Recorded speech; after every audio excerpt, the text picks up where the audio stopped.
اور پھر یہ برملا کہتے رہے کہ جی ویڈیوز جو تھیں وہ ہم نے خود ہی بنائی تھیں. تو بھائی آپ نے بنائی جس نیت سے تھی وہ نیت بھی یوسف رضا گیلانی کے خلاف تھی. سید یوسف رضا گیلانی کے کینڈیڈیچر کا خوف اس قدر تھا کہ ان کو پوری سازش کرنی پڑی, ان کو ویڈیو بنانی پڑی اور پھر آ کے کہنا پڑا کہ یہ ویڈیو انہی کے خلاف ہم نے بنائی تھی. تو یہ بھی تو بدنیتی پر مبنی ہے, یہ بھی تو ایک گھنونی پریکٹس ہے, ایک کرپٹ پریکٹس ہے. اس کا بھی تو الیکشن کمیشن نوٹس لے کہ آپ ایک ممبر کو ہراساں کر رہے ہیں, ایک ممبر کو ڈسکوالیفائی کرانے کے عمل کو آپ نے ان کے الیکشن سے پہلے ہی شروع کر دیا. جب وہ کامیاب ہو جاتے ہیں اس کے بعد آپ دوبارہ ای سی پی ان کی کامیابی کے خلاف چلے جاتے ہیں. ساتھ ہی ساتھ آپ کہتے ہیں کہ جی میجورٹی ہے آپ کے پاس تو اوپن بیلٹ کرا دو قومی اسمبلی میں. اب تو میجورٹی پی ڈی ایم کی جماعتوں کے پاس ہے سینٹ کے اندر, تو اب یہ پی ٹی آئی کیوں اوپن بیلٹ سے بھاگ رہی ہے؟ اب کیوں نہیں؟ اب تو ان کے وزیر دلیل پیش کرتے ہیں کہ یہ سیکرٹ ہونا چاہیے.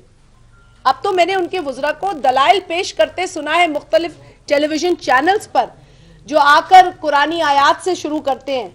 وہ آپ کہتے ہیں جی سیکرٹ بیلٹ ہونی چاہیے کیونکہ اس کرسی میں سیکرٹ بیلٹ ہوتی ہے.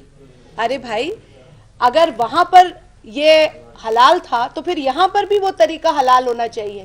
یہاں پر وہ طریقہ حرام ہے لیکن قومی اسمبلی میں وہ طریقہ حلال تھا.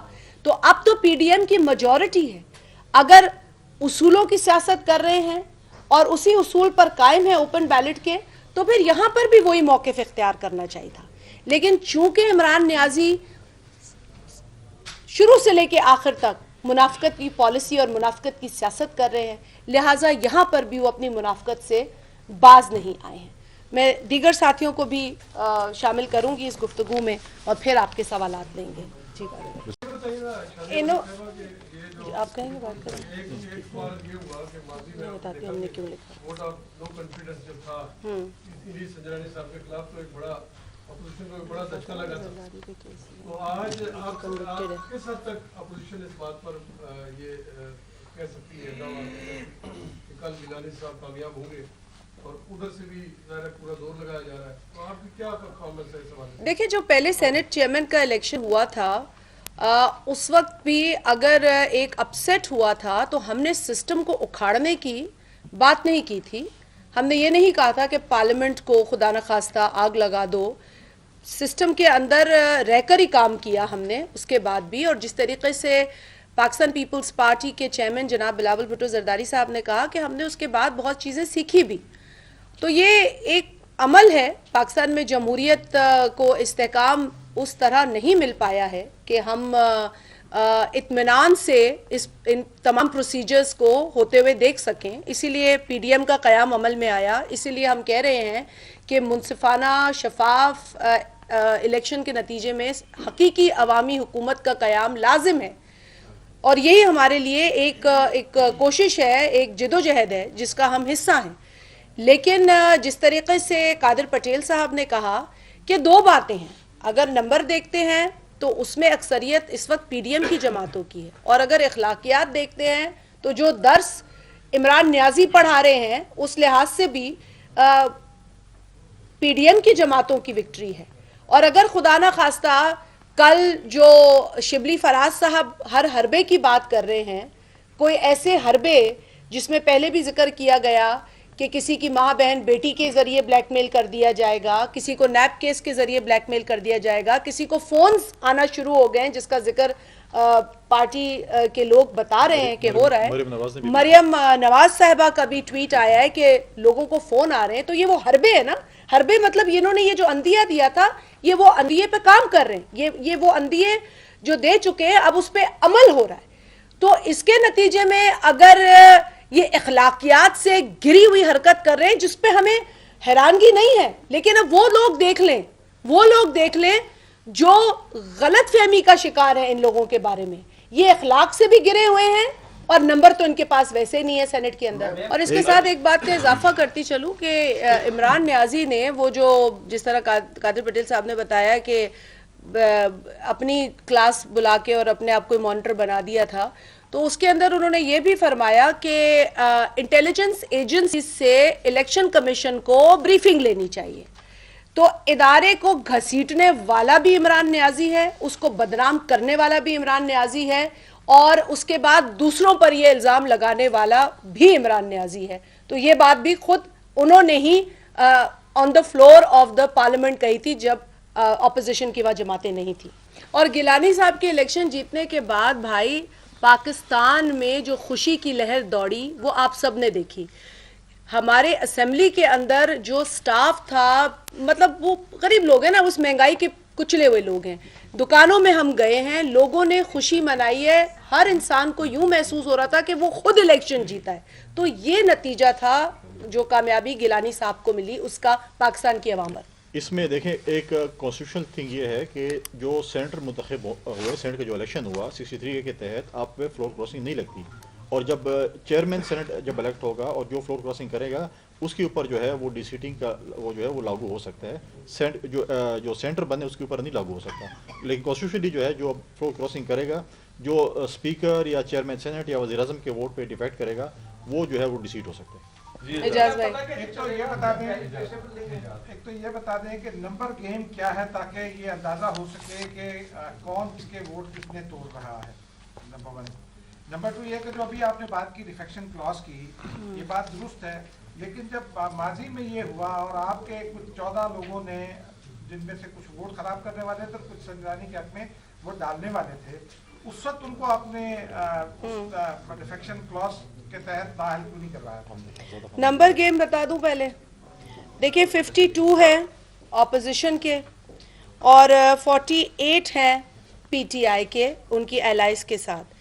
اور اس کے اندر پاکستان پیپلز پارٹی کے اگر میں آپ کو بتا دوں ٹوٹل 20 ہیں, پی ایم ایل این کے 18 ہیں, اس کے علاوہ جے یو آئی ایف کے ایک سیکنڈ بھائی جے یو آئی ایف کے 5 ہیں, اس کے علاوہ بی این پی منگل ہے 2 ان کے ہیں, نیشنل اے این پی کے 2 ہیں, اور پی کے میپ کے 1 ہیں, جے آئی کا 1 ہے, اور اسی طریقے سے این پی کا کے 2 ہیں. تو یہ 52 کا نمبر بنتا ہے. اسی طرح ان کے جو ایلائی سب ملا کر پی ٹی آئی کے ہیں ٹوٹل 26 اراکین, پھر اس طریقے سے 13 باپ کے ہیں, ایم کیو ایم کے, جی ڈی اے کے, پی ایم ایل کیو کے ملا کر 48 بنتے ہیں. تو یہ 52 ہے پی ڈی ایم کے اندر جو جماعتیں ہیں ان کا, اور 48 ہے اس 48 میں 70 کروڑ 35 کروڑ والا سندھ اور بلوچستان والا دونوں شامل 52 میں یہ ہے کہ یہ جو نون کے اسحاق ڈار صاحب اس کے اندر نہیں, اور جماعت اسلامی والے شاید وہ ابسٹین کریں, تو انشاءاللہ تو اگر آپ ان کو بھی نکال دیں تو بھی 50 اور 48 ہے. تو جیت انشاءاللہ وہی میں نے جو آپ سے کل کہا تھا. نمبر کلیئر ہے, نہیں چاہیے, نہیں میجورٹی کلیئر میجورٹی. دو سوال ہے جو فلور کلاسنگ کرے گا اس کے اوپر وہ آئین کے درمیان ہوگا, جب ووٹ ریسے بنتی ہے تو پتہ کیسے چلے گا کہ کس نے کس کو ووٹ دی. صحیح بات. یہ چیز دیکھیں پتہ چل جاتا ہے, اور یہ جو سینٹر جو آپ کو ووٹ نہیں کرتا اس کو بھی پتہ چلتا. دیکھیں پچھلی دفعہ بھی جب نو کانفرنس موشن میں تھا, ہمارے کے پی سے ایک سینٹر تھے, انہوں نے ووٹ نہیں کیا تھا, ان سے ہم نے استعفیٰ طلب کیا, اور اخلاقیات تو یہ تھی ان کی تھی کہ فوراً ہی انہوں نے اس کو پی ٹی آئی میں ایکسیپٹ کر لیا, اور اس کے بیٹے کو انہوں نے سینٹ کی ٹکٹ دے کے دوبارہ سینٹر بنا دیا. جو اخلاقیات کا درس دیتے ہیں انہوں نے. جی سہیل صاحب کر لیں, آپ پھر آپس میں نپٹ لیں. سہیل بھائی آپ کر لیں پھر آپ کر لیں. 2 سوال ہے. جی ایک سوال یہ ہے کہ اگر 18ویں ترمیم کی ایک لٹکتی ہوئی تلوار جو پیپلز پارٹی کے لیے حکومت کے مطابق ایک فروٹ ہے, تو اگر وہ تلوار گرانے کے لیے کیا رات کو دباؤ ڈال کے کچھ لوگوں کو ادھر ادھر کرنے کی کوشش کریں, اس پر آپ کیا کہیں گے؟ اور حیدر بھائی یہ مجھے بتائیں کہ قانونی پوزیشن کیا ہوگی. ابھی اسپیکر نے یہ کہا ہے کہ جی اگر ایک بھی ووٹ غلط ثابت ہو جائے تو میں یہ اسپیکرشپ چھوڑ دوں گا, اس پر آپ کیا کہیں گے؟ تو حیدر بھائی, حیدر صاحب آپ ہی بتا دیں. اسپیکر صاحب نے جو فرمایا ہے ان کے لیے 2-3 باتیں گوش گزار کروں گا. پہلی بات یہ ہے کہ اسپیکر صاحب اس دن موجود تھے جس دن ووٹ آف کانفیڈنس کا ڈرامہ کیا گیا, ٹھیک ہے. تو ہم بہت ساری ویڈیوز کی بات کرتے ہیں, پی ٹی آئی ویڈیوز لے کے الیکشن کمیشن میں بھی گئی, ایک بھولی بھٹ کی ویڈیو نیب کی بھی نکلی تھی, آج تک اس کا بھی فورینزک نہیں ہوا.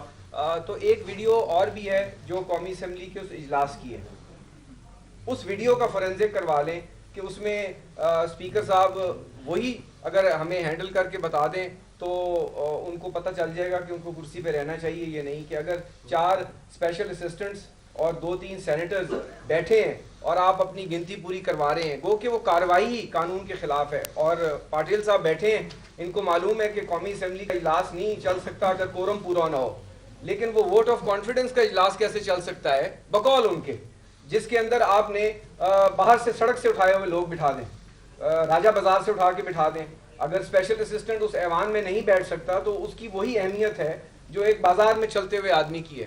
تو اگر آپ نے بازار سے بندے اکٹھے کر کے اسمبلی میں بٹھا دیے اور وہ ویڈیو بنی ہے, قومی اسمبلی کے ریکارڈ کا حصہ ہے, اسی کا ہی فورینزک کروا لیں. ہم نے تو نہیں بٹھائے تھے, گیلانی صاحب نے تو نہیں بٹھائے تھے. تو اگر ایک آدمی اپنی اسمبلی کی کارروائی آئین اور قانون کے مطابق نہیں چلا سکتا تو اس کو اسپیکر رہنے کا حق نہیں ہے. ایک بات. دوسری بات آپ نے جو فرمائی ہے 18ویں ترمیم کے حوالے سے, 18ویں ترمیم کو اب آئین اور قانون میں ایک پرماننٹ سٹیٹس مل گیا ہے. اس پر عدالت عالیہ کے بہت سارے فیصلے آ چکے ہیں, اور جس طریقے سے پاکستان پیپلز پارٹی کی قیادت نے پی ڈی ایم کو متحد کیا ہے, 18ویں ترمیم کے فروٹس کیا ہیں. جس طرح ابھی بات کی گئی, صدر آصف زرداری صاحب نے صوبوں کو امپاور کیا. پنجاب کو اگر 200 ارب ملتے تھے تو اب 1000 ارب ملتے ہیں سال کے, اگر سندھ کو 150 ارب ملتے تھے تو اب 800 ارب ملتے ہیں سال کے. تو آپ نے صوبوں کو فائنینشلی امپاور کیا ہے اور انہوں نے اپنے صوبے کیے ہیں, منصوبے چلائے ہیں. 18ویں ترمیم کا رول بیک وہی سوچ چاہے گی جو ڈیموکریٹک پروسیس کا رول بیک چاہتی ہے, جو پریزیڈنشل فارم لانا چاہتی ہے, جو 1 مین 1 ووٹ کے مخالف ہیں, جو اس قسم کے نظام حکومت کو لانا چاہتے ہیں کہ ہر ادارے کی بھی اتھارٹی بن جائے اور ہر جگہ ہمارے ہی لوگ بیٹھیں اور پاکستان میں فیصلہ سازی ایک چھڑی سے ہو, ایک سوچ سے ہو. تو جمہوری قوتیں لڑیں گی, اپنے مہذب طریقے سے لڑیں گی اور انشاءاللہ اپنا کردار ادا کریں گی. گیلانی صاحب کے حوالے سے اگر مجھے اجازت دی جائے, میں ایک بات کرنا چاہوں گا کہ ان کا مقابلہ کسی سیاسی آدمی سے نہیں ہے. اس وقت باپ کا مقابلہ بیٹے سے ہے. باپ وہ ہے جو باپ کے چیئرمین ہے اس وقت, اور وہ آج ان کی بھی ایک ویڈیو لیک ہوئی ہے اور وہ کہہ رہے ہیں کہ ان کو کسی نے بنوایا تھا. ہاں, ان کو اسی جماعت نے بنوایا تھا جس کے آج کے کینڈیڈیٹ یوسف رضا گیلانی صاحب ہیں. وہ پاکستان پیپلز پارٹی کے ووٹوں سے بنے تھے اور آج بھی وہ انہی ووٹوں سے اپنی شکست تسلیم کر لیں تو بہتر ہے, کیونکہ پی ٹی آئی خود ان کو نہیں بنوانا چاہتی. پی ٹی آئی نے جس طرح اپنا حصہ ڈالا ہے اپنے ووٹ ضائع کر کے وزیر اعظم سمیت ان کے وزراء سمیت, آپ دیکھیے گا کہ پی ٹی آئی کے کئی ایسے وزراء ہیں جو ہیں بغیر سوچے سمجھے طریقے سے جائیں گے اور ووٹ دیں گے, اور آپ دیکھیے گا سنجرانی صاحب خود بیٹھے ہوں گے اور رو رہے ہوں گے کہ مجھے ہرانے والی پی ٹی آئی ہے. جی جی شادیہ صاحبہ یہ بتائیں کہ جیکم آباد کی جو پی ٹی آئی کی ایم پیز ہے, خبریں یہ آ رہی ہیں کہ ان کو فارغ کر دیا گیا ہے اور الزام یہ ہے کہ وہ ان پیپلز پارٹی کے سینیٹرز کو ووٹ دیا ہے.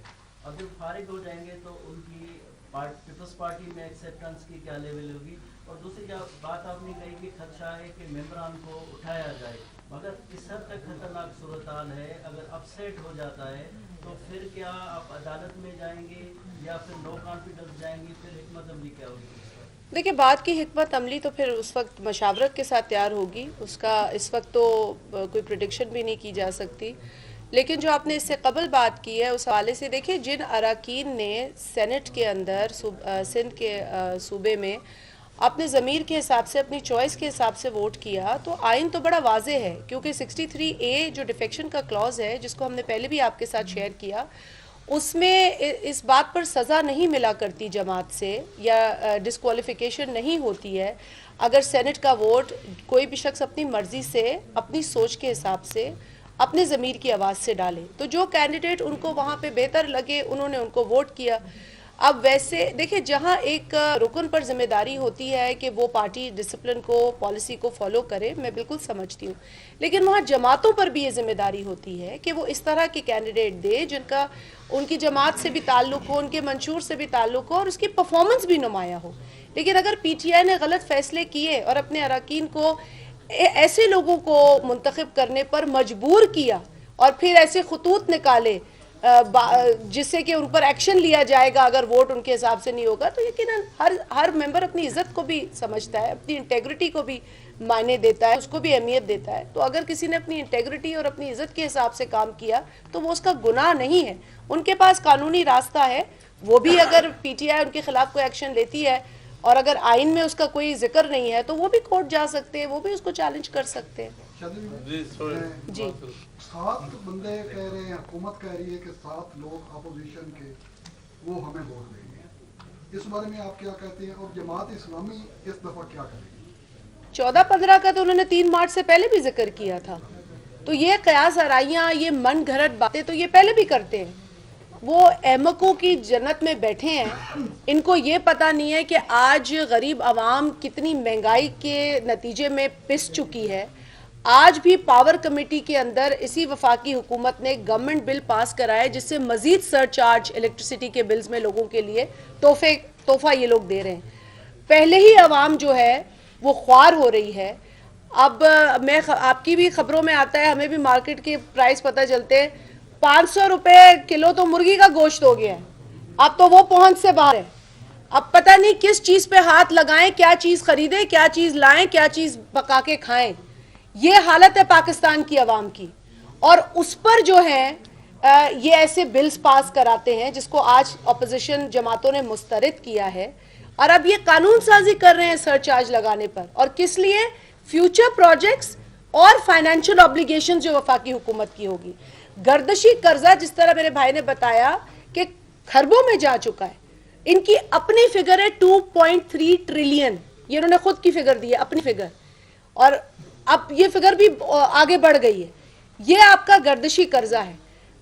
دیگر قرضے جو یہ لے رہے ہیں اور جس طرح یہ ملک چلا رہے ہیں, یہ اپنی مافیاز کو کھلا رہے ہیں, وہ تو پوچھے مت, وہ تو 35,000 کھرب کو پہنچ گیا ہے. مطلب تاریخ کا سب سے زیادہ گردشی قرضہ آج ہے پی ٹی آئی کے دور میں. تاریخ کا سب سے زیادہ قرضہ جو لیا گیا ہے وہ بھی آج ہے پی ٹی آئی کے دور میں. اور یہی پی ٹی آئی اور اسی کا لیڈر کہتا تھا کہ جب یہ قرضے بڑھتے ہیں, گردشی قرضہ بڑھتا ہے تو حکمران چوری کرتا ہے. اب یہ کس کی چوری ہے؟ عمران نیازی چوری کرنے سے باز نہیں آ رہا, وہ چوری پہ چوری کیے جا رہا ہے اور گردشی قرضہ اور دیگر قرضے بڑھاتا چلا جا رہا ہے. تو یہ ان کی پہلے بھی ان کی یہ باتیں تھی, ہم نے سنا تھا 14-15, آپ نے بھی یہ نمبر سنا تھا. دیکھیں جماعت اسلامی ایک جماعت ہے, ہم تو ان سے یہی توقع کریں گے کہ وہ فیصلہ جو ہے وہ اپوزیشن کی پی ڈی ایم جماعتوں کے ساتھ کھڑی ہوگی اور یہ کرے گی. ہم قبل از وقت ان کے فیصلے کو پریڈکٹ نہیں کر سکتے. امید رکھتے ہیں کہ وہ بھی عوام کے ساتھ کھڑی ہوگی, یوسف رضا گیلانی صاحب کے ساتھ کھڑے ہوگے. پاکستان کی عوام کو اس سلیکٹڈ حکومت سے چھٹکارا دلانے میں میری خواہش یہ ہوگی کہ جماعت اسلامی اپنا کردار ادا کرے. YouTube پر گوگلی نیوز دیکھنے کے لیے youtube.com کی سرچ بار میں googly news T V type کریں. گوگلی نیوز کے پیج پر سرخ رنگ کے سبسکرپشن والے بٹن پر کلک کرنا نہ بھولیے. YouTube پیج پر اپلوڈ ہونے والی ویڈیوز سے باخبر رہنے کے لیے بیل آئیکن پر کلک کیجیے. آپ کو ہر نئی ویڈیو کے بارے میں نوٹیفیکیشن موصول ہو جائے گا.